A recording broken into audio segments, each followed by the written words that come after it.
윌리엄 페리라고 김대중 정부 시절에 대북정책 조정관을 했던 유명한 페리 프로세스를 입안을 했고, 그거에 기초해서 사실은 6.15 공동선언이나 그 이후에 남북관계, 북미관계의 진정을 가져온 기본 문서라고 볼 수 있습니다. 근데 윌리엄 페리가 93년도에 클린턴 정부 때는 미 국방부 장관이었습니다. 그때 93년도, 94년도에 미국 내에서 북의 핵시설을 폭격하자는 폭격론이 아주 주를 이루었습니다. 제한적 폭격, 서지컬 스트라이크라고 해가지고 외과수실처럼 영변의 핵시설만 정확하게 폭격을 해서 그거만 도려내자라고 하는 그런 폭격론이죠. 그때 국방부 장관을 했던 분입니다. 근데 이분이 클린턴 때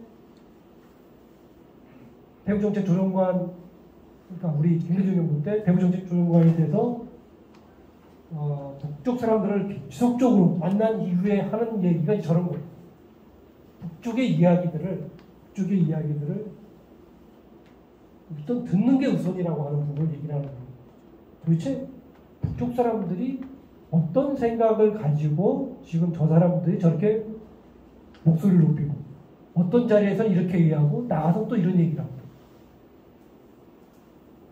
이것을 꾸준히 들으면서 북쪽 사람들이 진심으로 원하는 건 이런 거구나 라고 하는 것을 알게 된다고 하는 것이죠. 우리가 북쪽의 이야기들을, 원술들을 좀 분석을 할 때 이건 굉장히 중요한 이야기다. 이거는 보수진보를 떠나서 북측의 이 이야기들을 어떻게 우리가 잘 가야 될 것인가 라고 하는 부분들을 좀 생각해 볼 필요가 있다. 그래서 밖에서 북한을 본다라고 하는 것이 사실 굉장히 어렵다고 저는 봅니다. 또 지금 세대 교체가 되면서 젊은 세대들에게 북쪽은 굉장히 비정상적이에요. 제 아이들한테도 야, 너 미국하고 중국하고 비교해보면 어떠냐? 압도적으로 미국이 좋다. 중국에 한번, 베이징에 한번 가자. 베이징 지저분할 것 같아. 걔는 싫어요. 그냥 싫어요. 밖에서 들여다보는 북쪽은 정말 이해하기 어려운 비정상 체제라고 하는 것이 기본적으로 대다수, 숫자적으로 보면 대다수이지 않냐. 이렇게 얘기하면 좀 그런 거예요. 그래서 굉장히 오랫동안 예를 들면 평화통일 교육도 하고 이렇게 진행을 하고 했는데도 그럴까? 저는 그렇다고 봅니다. 아니면 관심이 별로 없고, 안에서 북한 보기, 북쪽 사람들의 다양한 이야기들 속에서 진심을 끄집어내는 거. 옛날에 저걸 내리적 접근이다라고 이야기를 했었죠. 내리적 접근을 하자 그러니까 그 북한의 이해를 일방적으로 수용하자는 거냐. 그건 친북의 논리다라고 비판이 제기됐는데, 근데 북쪽 사람들의 정서나 이걸 보면 그들 나름대로에서는 그냥 지극히 정상적인 체제라고 하는 것이죠. 그런 얘기를 합니다. 일본에 가서 천황제에 입각해서 이루어지는 다양한 행태들을 보면 일본 사람들한테 그게 굉장히 자연스러워요. 근데 저한테는 굉장히 그게 부자연스럽거든요. 어떻게 천황제, 영국의 여왕제, 북에서 이야기하는 제일 많이 하는 얘기 중에 뭡니까? 우리 수령님, 이런 얘기를 많이 합니다. 우리한테 굉장히 부담스럽고 어려운 얘기죠. 근데 그쪽 사람들한테는 그게 대단히 자연스럽다고 하는 거죠. 저도 초창기에는 북쪽 사람들이 일반적인 정서로 김일성 주석에 대해서 어떻게 생각하고 있는가라고 하는 게 좀 궁금했어요. 제가 딱 한 번 북을 2월 달에 간 적이 있습니다. 북에서 얘기하는 광명성 전략. 김정일 국방위원장 생신 기간 내에 보통 방북 승인이 안 나는데 딱 한 번 제가 간 적이 있어요. 그때는 대표단으로 간 게 아니라 어떤 행사를 준비하는 선발대 차원에서 갔기 때문에 딱 두 사람만 갔습니다. 호텔 1층 카페에 가서 뭐 그달 명절이니까 쉬는 날이에요. 손님도 없어요. 그래서 문을 닫고 그냥 넷이서 맥주를 한잔하면서 뭐 이런저런 얘기를 했습니다. 근데 거기 봉사원이 계속 특정 시간이 되니까 계속 특별한 일 없이 딴 데를 보고 있습니다. 물어보진 않았어요. 그랬더니 갑자기 펑펑 울기 시작합니다. 왜 우냐? 지금 TV에서 김일성 주석의 80세 되던 해에 김일성이 TV에서 육성으로 부른 사양가라고 하는 노래를 부른 그 육성이 재방송되는 거예요. 그걸 북극 사람들은 들으면서 그냥 내가 울어야지 생각하는 게 아니라 그냥 자연스럽게 눈물을 흘리는 겁니다. 이거를 우리가 이해하기는 대단히 어려운 거다. 이거는 대단히 그들의 살아야 되는 과정, 역사적인 경험 이런 것들이 축적된 결과로서 그게 된다라고 하는 그런 이해가 좀 필요한 게 아닌가 생각이 듭니다. 그러니까 결국 좀 우리하고는 확실히 다르다. 근데 그 다르다라고 하는 것이 벌써 75년 넘게 왔다라고 하는 그런 기본 전제 하에서 북한의 정치적 기조나 그들이 왜 이렇게 어떤 때는 자기 진심을 얘기하고 어떤 때는 그 진심을 관철하기 위한 선전을 하는지 이런 것들을 좀 객관적으로 봐야겠다라고 하는 생각입니다. 그것과 관련해서 북한에는 그냥 당의 지시만 있지 북한은 논쟁이라는 게 없다라는 이야기들을 하는 분들이 있어요. 저는 아니라고 생각합니다. 우리보다 북한이 훨씬 더 치열하게 논쟁한다고 생각합니다. 그게 좀 다르죠. 우리 같은 경우 여러분도 공청회라든지 많은 토론회 이제 가보셨지 않습니까? 우리나라 토론회는 어떻습니까? 가면은 서로 다른 이야기를 쭉 하고 오늘 A 교수님, B 교수님 다 좋은 말씀 잘 들었습니다. 그런 부분들이 여러 차이점도 있지만 공통적으로 이런 차이점이 많이 발견됐는데 앞으로 그런 분들을 잘 조화시키는 방향에서 수렴하는 방향에서 뭐 얘기할 인식을 하든가 아니면 뭐 정책을 만드는 이런 정도로 끝납니다. 그런데 북한에서는 토론회가 조직이 되면 본론이 나요. 작정적으로 나. 그리고 그 잠정적인 결론에 대해서 책임지는 사람이 반드시 있습니다.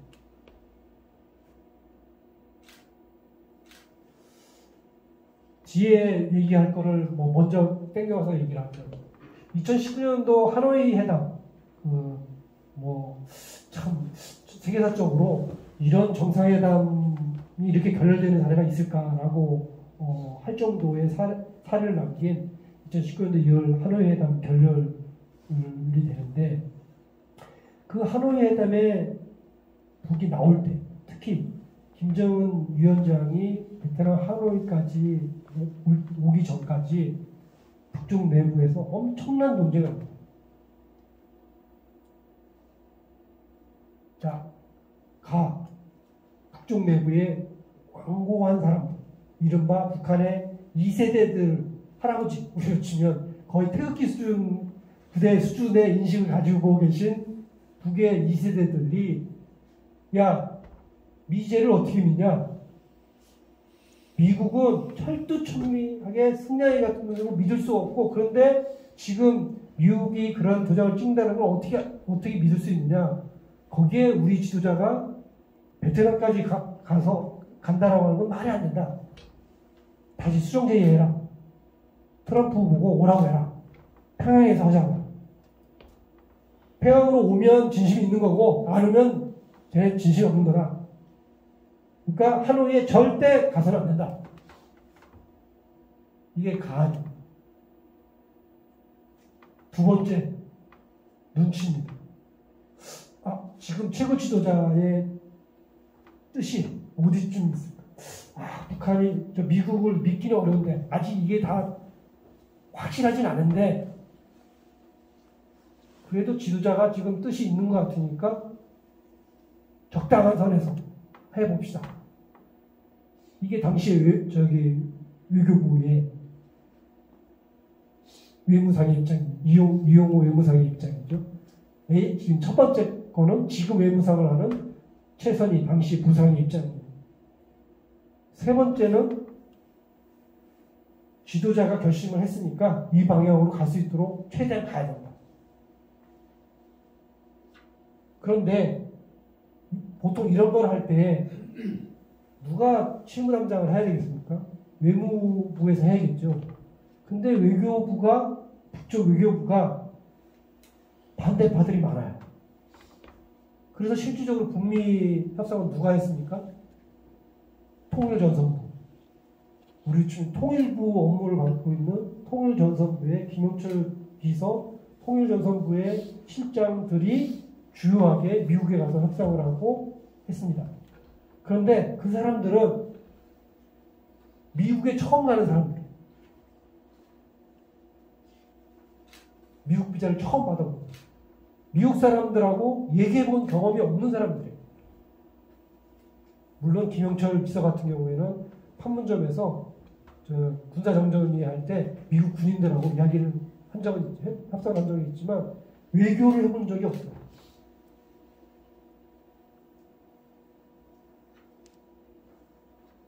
그러다가 이제 결론이 있지 않습니까?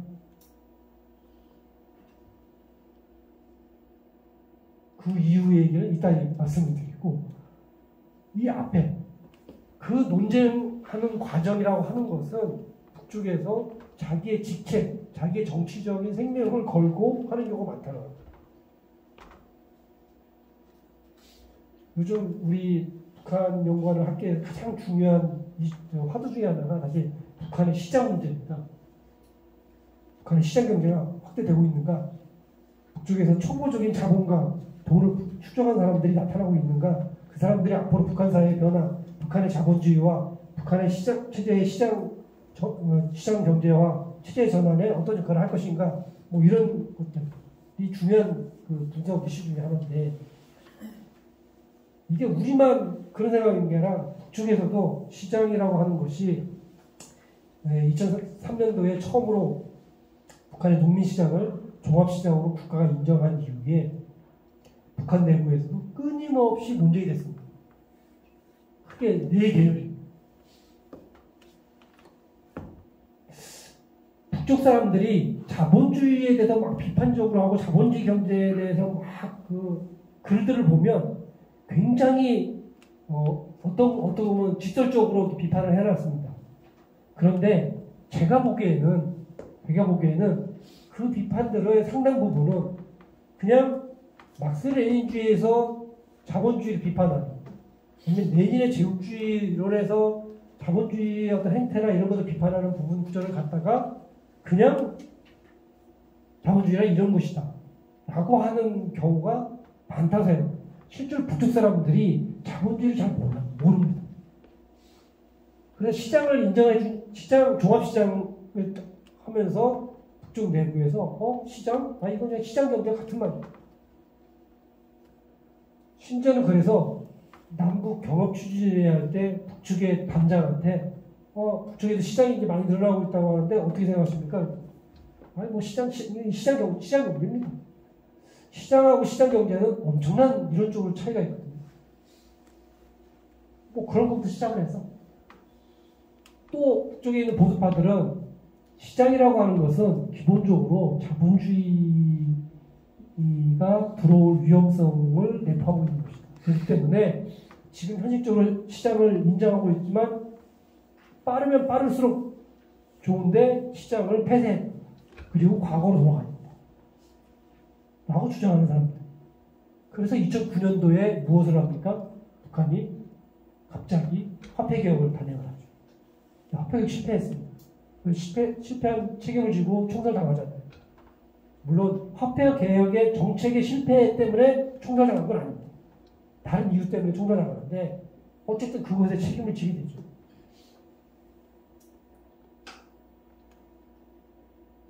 또한 시장의 기능을 확대해 나가자.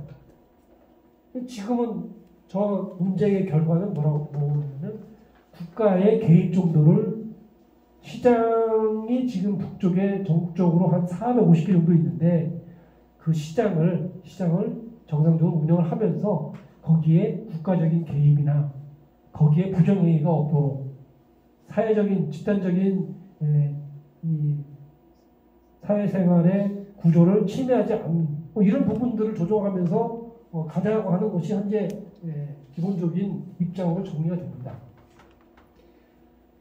그렇다고 그러면 북한의 어떤 정책 기조나 어떤 이데올로기 어떤 구호가 나올 때 북쪽에서 얼마나 큰 논쟁을 하느냐라고 하는 것을 우리가 생각해 봐야 됩니다.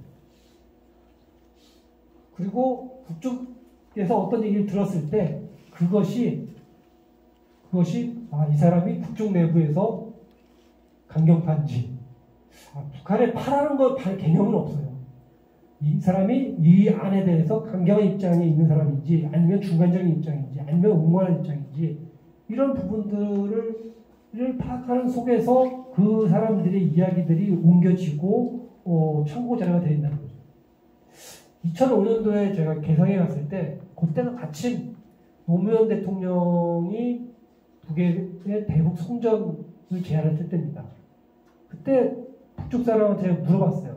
우리로 치면 통일부 한 과장? 당시 그 정도 위치에 있는 분인데 노무현 대통령이 이런 제안을 했는데 북에서 받을 생각이 있느냐라고 했을 때 그 사람의 대답이 참 저는 인상적이었어요. 지금 질문이 우리 국가와 당의 입장을 물어보는 거냐 나 개인의 의견을 물어보는 거냐 라고 물어보고 두 개 다 듣고 싶다. 그때 그 사람의 대답이 그겁니다. 아직 우리 당과 국가의 입장은 정해지지 않았다. 근데 나는 개인적으로 그것에 반대 입장이다. 절대로 그건 받을 수 없다. 다른 사람은 또 다른 의견을 갖고 있을지 모르겠지만 나는 그러한 토론회가 그런 논의장이 열렸을 때 나는 이런 논리로 분명히 반대 입장을 낼 것이다 라고 얘기합니다.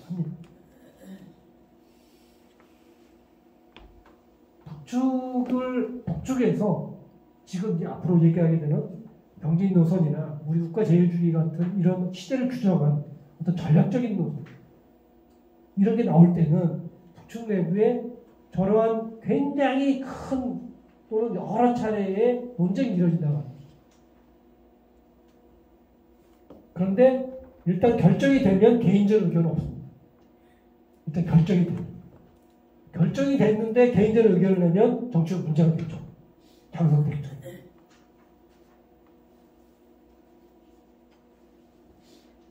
북측의 역사적으로 쭉 보면 당에서 결정된 문제를 가지고 그것을 다르게 해석을 해서 문제가 되는 정치인들이 굉장히 많습니다.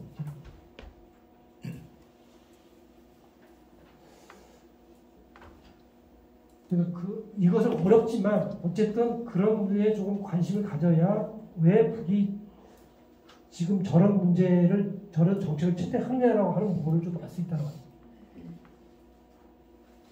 그리고 그런 정책들이 북한의 노동당은 오류라는 없다. 무오류성을 주장을 하지만 그게 현실에서는 가능하지 않은 얘기죠. 왜 지금 우리 앞에 봤던 얘기만 하더라도 김정일 위원장이 뭐라고 얘기했습니까? 예전에 2012년까지는 강성 대국의 대문을 열겠다라고 얘기했습니다. 실패 안 됐잖아요. 2016년도에 조선노동당 7차 당대회에서 5개년 계획 동안 이러이러한 문제를 해결하겠다라고 얘기를 했지만 8차 당대회에서 우리 목표에 미달했다라고 얘기를 하지 않습니까?